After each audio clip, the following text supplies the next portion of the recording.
ದಳಪತಿ ವಿಜಯ್ ರಾಜಕೀಯಕ್ಕೆ ಎಂಟ್ರಿ ಕೊಟ್ಟ ಬೆನ್ನಲ್ಲೇ ಇನ್ನೋರ್ವ ನಟ ಈಗ ರಾಜಕೀಯಕ್ಕೆ ಎಂಟ್ರಿ ಕೊಡ್ತಾರೆ ಅನ್ನುವಂತ ಸುದ್ದಿ ಹರಿದಾಡ್ತಾ ಇದೆ. ನಮ್ಮೆಲ್ಲರಿಗೂ ಗೊತ್ತಿರೋ ಹಾಗೆ ದಳಪತಿ ವಿಜಯ್ ರಾಜಕೀಯಕ್ಕೆ ಅನಿರೀಕ್ಷಿತವಾಗಿ ಎಂಟ್ರಿ ಕೊಡ್ಲಿಲ್ಲ. ಈ ಹಿಂದೆನೆ ಪ್ಲಾನ್ ಮಾಡ್ಕೊಂಡಿದ್ರು. ಆ ಪ್ಲಾನ್ಗೆ ಸಿಕ್ಕಾಪಟ್ಟೆ ತಯಾರಿ ನಡೆದಿತ್ತು. ಪ್ರಶಾಂತ್ ಕಿಶೋರ್ ಅವರ ಸಪೋರ್ಟ್ ಸಿಕ್ಕಿತ್ತು. ಈ ಎಲ್ಲ ಕಾರಣಗಳಿಂದ ಅವರು ಚುನಾವಣೆಯಲ್ಲಿ ಗೆದ್ದು ಬೀಗಿದ್ರು. ಆದ್ರೆ ಈ ಸಪೋರ್ಟ್ ಸಿಕ್ಕ ನಂತರವೂ ಕೆಲಸ ಮಾಡುವ ಮುಖಾಂತರ ಇದೀಗ ದಳಪತಿ ವಿಜಯ್ ಮತ್ತೆ ಸುದ್ದಿಯಲ್ಲಿರು. ಇನ್ನು ಡಿಎಂಕೆ ಪಕ್ಷ ತನ್ನದೇ ಆದಂತ ಟೀಕೆ ಟಿಪ್ಪಣಿಗಳಿಂದ ಕೂಡಿತ್ತು. ಟಿವಿಕಿಯನ್ನ ದ್ವೇಷ ಮಾಡ್ಲಿಕ್ಕೆ ಸ್ಟಾರ್ಟ್ ಮಾಡಿದ್ರು. ಈ ಎಲ್ಲ ಕಾರಣಗಳಿಂದ ವಿಜಯ್ ಅವರಿಗೆ ಅಭೂತಪೂರ್ವವಾದಂತ ಗೆಲುವನ್ನೋದು ಸಿಕ್ತು.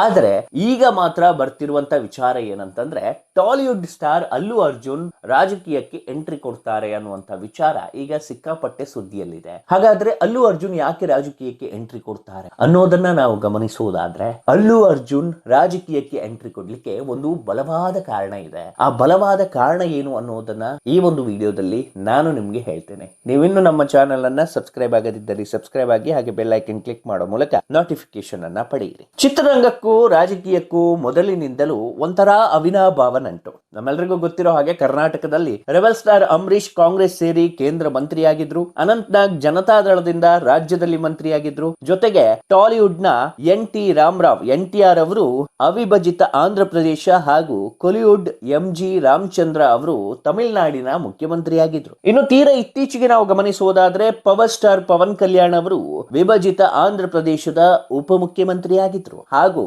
ದಳಪತಿ ವಿಜಯ್ ಅವರು ಇದೀಗ ತಮಿಳುನಾಡಿನ ಮುಖ್ಯಮಂತ್ರಿಯಾಗಿ ಅಧಿಕಾರದ ಚುಕ್ಕಾಣಿಯನ್ನ ಹಿಡಿದಿದ್ದಾರೆ. ಇದರ ಮಧ್ಯೆ ಮತ್ತೊಬ್ಬ ಸ್ಟಾರ್ ನಟ ರಾಜಕೀಯ ಪ್ರವೇಶಕ್ಕೆ ಕಾಯ್ತಾ ಇದ್ದಾರೆ ಅನ್ನುವಂತ ಸುದ್ದಿ ಕೇಳಿ ಬರ್ತಾ ಇದೆ. ಹಾಗಾದ್ರೆ ಆ ಸ್ಟಾರ್ ನಟ ಯಾರು ಅನ್ಕೊಂಡ್ರ? ಅವರೇ ಅಲ್ಲು ಅರ್ಜುನ್. ತೆಲುಗು ಚಿತ್ರದಲ್ಲಿ ಪುಷ್ಪ ಚಿತ್ರದ ಮೂಲಕ ಜಾಗತಿಕ ಖ್ಯಾತಿಗೆ ಏರಿದ ಸ್ಟೈಲಿಶ್ ಸ್ಟಾರ್ ಅರ್ಜುನ್ ಸದ್ಯದಲ್ಲೇ ರಾಜಕೀಯಕ್ಕೆ ಪಾದಾರ್ಪಣೆ ಮಾಡ್ತಾರೆ ಎನ್ನುವಂತ ಸುದ್ದಿ ತೆಲುಗು ರಾಜ್ಯಗಳಲ್ಲಿ ಸಂಚಲನವನ್ನ ಸೃಷ್ಟಿ ಮಾಡಿದೆ. ಹೌದು, ನಟ ದಳಪತಿ ವಿಜಯ್ ತಮ್ಮ ತಮಿಳು ವೆಟ್ರಿ ಕಳಗಂ ಪಕ್ಷದೊಂದಿಗೆ ತಮಿಳುನಾಡಿನಲ್ಲಿ ಯಶಸ್ವಿಯಾಗುತ್ತಿದ್ದಂತೆ ಅಲ್ಲೂ ಕೂಡ ತಮ್ಮದೇ ಆದಂತ ರಾಜಕೀಯ ಪಕ್ಷವನ್ನ ಪ್ರಾರಂಭಿಸೋ ಆಲೋಚನೆಯನ್ನ ಹೊಂದಿದ್ದಾರೆ ಎನ್ನುವಂತ ದೊಡ್ಡ ಸುದ್ದಿ ಸಾಮಾಜಿಕ ಜಾಲತಾಣಗಳಲ್ಲಿ ಚರ್ಚೆ ಆಗುತ್ತಿದೆ.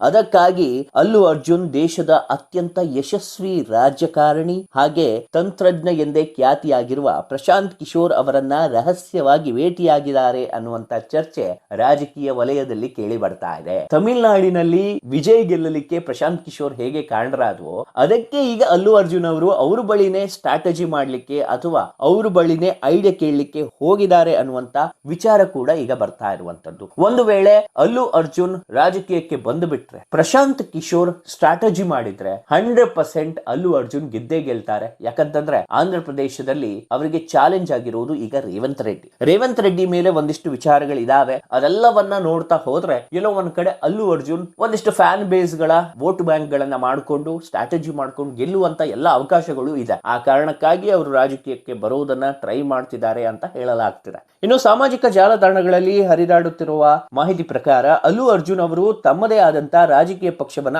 ಆರಂಭಿಸಲು ಯೋಚನೆ ಮಾಡಿದಾರಂತೆ. ಅದರಲ್ಲೂ ಪುಷ್ಪ 2 ವೇಳೆ ತೆಲಂಗಾಣ ಕಾಂಗ್ರೆಸ್ ಸರ್ಕಾರದ ಜೊತೆ ಉಂಟಾದ ವಿವಾದಗಳಿಂದ ಅವರು ರೇವಂತ್ ರೆಡ್ಡಿ ಸರ್ಕಾರವನ್ನ ಗುರಿಯಾಗಿಸಿಕೊಂಡು ತೆಲಂಗಾಣದಲ್ಲಿ ರಾಜಕೀಯಕ್ಕೆ ಇಳಿತಾರೆ ಅನ್ನೋದು ಅನೇಕರ ವಾದ ಆಗಿರುವಂತದ್ದು. ಇನ್ನು ಹೈದರಾಬಾದ್, ನಿಜಾಮಾಬಾದ್ ಮತ್ತು ಖಮ್మంನಂತಹ ಕಡೆಗಳಲ್ಲಿ ಅವರಿಗೆ ಇರುವ ದೊಡ್ಡ ಅಭಿಮಾನಿ ಬಳಗವೇ ಅವರಿಗೆ ಪ್ಲಸ್ ಆಗುವಂತ ಲಕ್ಷಣ ಕಾಣ್ತಾ ಇದೆ. ಮತ್ತೊಂದೆಡೆ ಕೆಲವರು ಅಲ್ಲು ಅರ್ಜುನ್ ತಮ್ಮ ತವರು ರಾಜ್ಯವಾದ ಆಂಧ್ರ ಪ್ರದೇಶವನ್ನೇ ಆಯ್ಕೆ ಮಾಡಿಕೊಳ್ಳಬಹುದು ಎನ್ನುವಂತ ಅಭಿಪ್ರಾಯವನ್ನು ಅನೇಕರು ವ್ಯಕ್ತಪಡಿಸುತ್ತಿದ್ದಾರೆ. ಯಾಕಂದ್ರೆ ಅಲ್ಲಿ ಅಲ್ಲು ಅರ್ಜುನ್ ಅವರ ಕಾಪು ಸಮುದಾಯದ ವೋಟ್ ಬ್ಯಾಂಕಿಂಗ್ ಕೂಡ ಇದೆ ಎನ್ನಲಾಗ್ತಿದೆ. ಆದ್ರೆ ಈಗಾಗಲೇ ಪವನ್ ಕಲ್ಯಾಣ್ ಅವರು ಆಂಧ್ರದ ಉಪಮುಖ್ಯಮಂತ್ರಿ ಆಗಿದ್ದಾರೆ. ಇದರೊಂದಿಗೆ ಈ ಹಿಂದಿನ ಚುನಾವಣೆಯಲ್ಲೂ ಅಲ್ಲು ಅರ್ಜುನ್ ಅವರು YSRP ಅಭ್ಯರ್ಥಿಯನ್ನ ಬೆಂಬಲಿಸಿದ್ದರಿಂದ ಮೆಗಾ ಅಭಿಮಾನಿಗಳ ಜೊತೆಗಿನ ವಿವಾದ ಇನ್ನೂ ಬಗೆಹರಿದಿಲ್ಲ.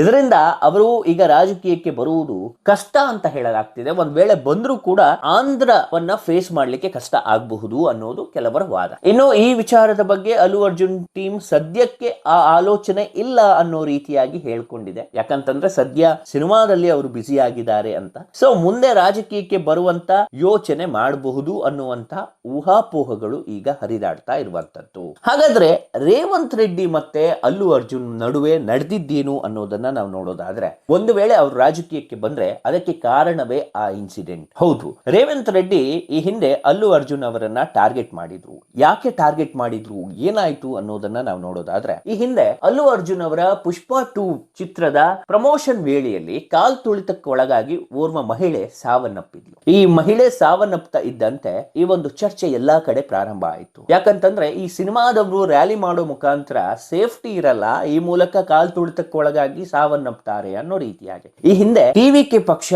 ಒಂದು ರ್ಯಾಲಿಯನ್ನ ಮಾಡಿತ್ತು. ವಿಜಯ್ ಅವರು ಕರೂರಿನಲ್ಲಿ ಒಂದು ರ್ಯಾಲಿಯನ್ನ ಮಾಡಿದ್ರು.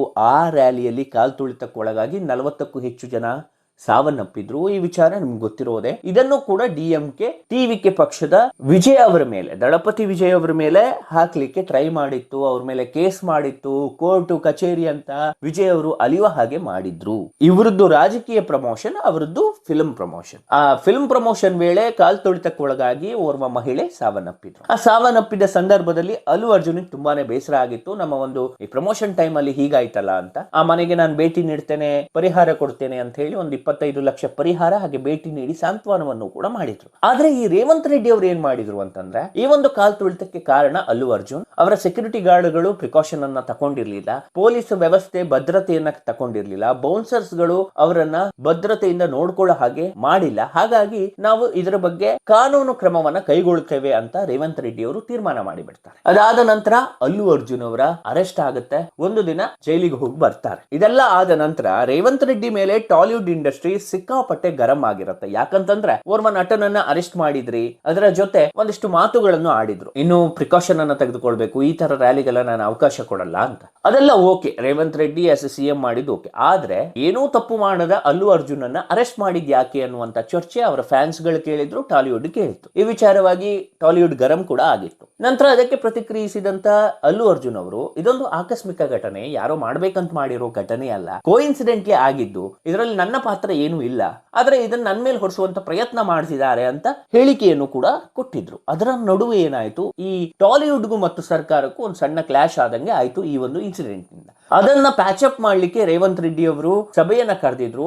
ಆ ಸಭೆಗೆ ಚಿರಂಜೀವಿ ಅವರು ಬಂದೇ ಬೇಸರ ಮಾಡ್ಕೊಂಡಿದ್ರು. ಚಿರಂಜೀವಿ ಅವರು ಈ ತರದ ಇನ್ಸಿಡೆಂಟ್ ಆಗಿದ್ದಕ್ಕೆ ರೇವಂತ್ ರೆಡ್ಡಿ ಅವರು ಏನ್ ಮಾಡಿದ್ರು, ಪ್ಯಾಚ್ ಮಾಡುವಂತ ಕೆಲಸ ಮಾಡಿದ್ರು. ಟಾಲಿವುಡ್ಗೆ ನಾವು ಸಪೋರ್ಟ್ ಮಾಡ್ತೇವೆ, ನೀವು ರ್ಯಾಲಿ ಮಾಡುವಾಗ ಒಂಚೂರು ಭದ್ರತೆಗಳ ನಡುವೆ ಫೋಕಸ್ ಮಾಡಿ, ಆಮೇಲೆ ನಿಮ್ಗೆ ಬೇಕಾಬಿಟ್ಟಿ ಪ್ರಮೋಷನ್ಗೆ ಅವಕಾಶಗಳನ್ನ ನಾವು ಕೊಡಲ್ಲ ಅಂತ ರೀತಿಯೂ ಹೇಳಿದ್ರು. ಸೊ ಇದೆಲ್ಲ ವಿಚಾರ ಆದ ಮೇಲೆ ಅಲ್ಲು ಅರ್ಜುನ್ ಅವರು ಅವ್ರ ಮೇಲೆ ತುಂಬಾನೇ ಬೇಸರ ವ್ಯಕ್ತಪಡಿಸಿದ್ರು. ನಂತರ ಒಂದು ಅವಾರ್ಡ್ ಅನ್ನ ಕೊಟ್ಟು ಅವರಿಗೆ ಸನ್ಮಾನವನ್ನ ಮಾಡೋ ಮುಖಾಂತರ ರೇವಂತ್ ರೆಡ್ಡಿ ಅವರು ಅದನ್ನ ಪ್ಯಾಚ್ ಮಾಡ್ಲಿಕ್ಕೆ ನೋಡಿದ್ರು. ಅದು ಈಗ ಮೇಲ್ನೋಟಕ್ಕೆ ಅದು ಪ್ಯಾಚ್ ಆದಾಗೆ ಕಾಣ್ತಾ ಇಲ್ಲ. ಈಗ ರೇವಂತ್ ರೆಡ್ಡಿ ಅವರ ಮೇಲೆ ರಿವೆಂಜ್ ತಗೊಳ್ಳಕ್ಕೆ ಅಲ್ಲು ಅರ್ಜುನ್ ಅವರು ರಾಜಕೀಯಕ್ಕೆ ಬರ್ತಾರೆ ಅನ್ನುವಂತ ಗುಸು ಪಿಸು ಈಗ ಸ್ಟಾರ್ಟ್ ಆಗಿರುವಂತದ್ದು. ಒಟ್ಟಾರೆ ಏನಾಗುತ್ತೆ ಗೊತ್ತಾ, ಈ ರಾಜಕೀಯ ಅನ್ನೋದು ಚಿತ್ರರಂಗದವರಿಗೆ ತುಂಬಾನೇ ಈಸಿ ಫ್ಯಾಕ್ಟರ್ ಆಗಿಬಿಟ್ಟಿದೆ ಇತ್ತೀಚಿನ ದಿನಗಳಲ್ಲಿ. ಯಾಕಂತಂದ್ರೆ ಈಗ ಒಂದಿಷ್ಟು ಫ್ಯಾನ್ ಬೇಸ್ ಇದ್ದ ತಕ್ಷಣ ರಾಜಕೀಯಕ್ಕೆ ಬಂದ್ಬಿಟ್ರೆ ನಾವೇನೋ ಮಾಡ್ತೇವೆ ಅನ್ನುವಂತ ಊಹೆ ಅವರ ತಲೆಯಲ್ಲಿರುವಂತದ್ದು.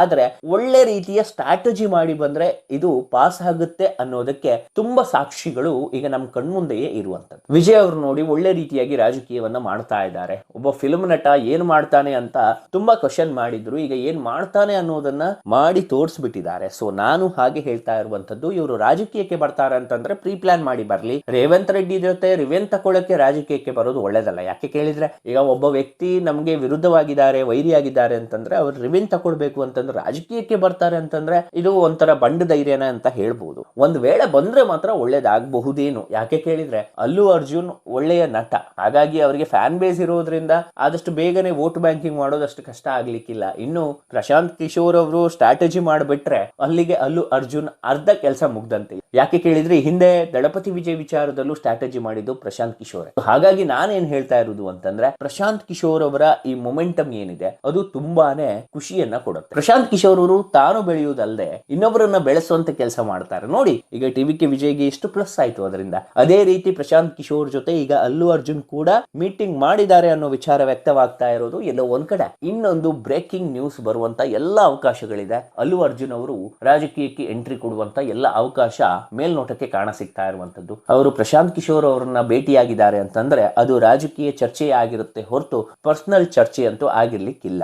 ಯಾಕೆ ಕೇಳಿದ್ರೆ ಒಬ್ಬ ರಾಜಕೀಯ ತಜ್ಞನನ್ನ ಭೇಟಿ ಆಗ್ತಾರೆ ನಟ ಅಂತಂದ್ರೆ ಅದು ರಾಜಕೀಯ ಚರ್ಚೆನೇ ಆಗಿರುತ್ತೆ. ನೋಡೋಣ, ಕಾದು ನೋಡೋಣ ಏನಾಗುತ್ತೆ ಅಂತ. ಅಲ್ಲು ಅರ್ಜುನ್ ಅವರು ರಾಜಕೀಯಕ್ಕೆ ಎಂಟ್ರಿ ಕೊಟ್ರೆ ಮತ್ತೊಂದಿಷ್ಟು ಹುರುಪು ಫ್ಯಾನ್ಸ್ ಗಳಲ್ಲಿ ಬರ್ಬೋದೇನೋ, ಕಾದು ನೋಡ್ಬೇಕು ಟಾಲಿವುಡ್ ಅಂಗಳದಲ್ಲಿ ಇನ್ನೇನೇನ್ ಆಗ್ಬಹುದು ಅಂತ. ಸೊ ಈ ವಿಚಾರವಾಗಿ ನಿಮ್ಗೆ ಏನ್ ಅನಿಸ್ತು ಅನ್ನೋದನ್ನ ಕಮೆಂಟ್ ಬಾಕ್ಸ್ ನಲ್ಲಿ ತಿಳಿಸಿ.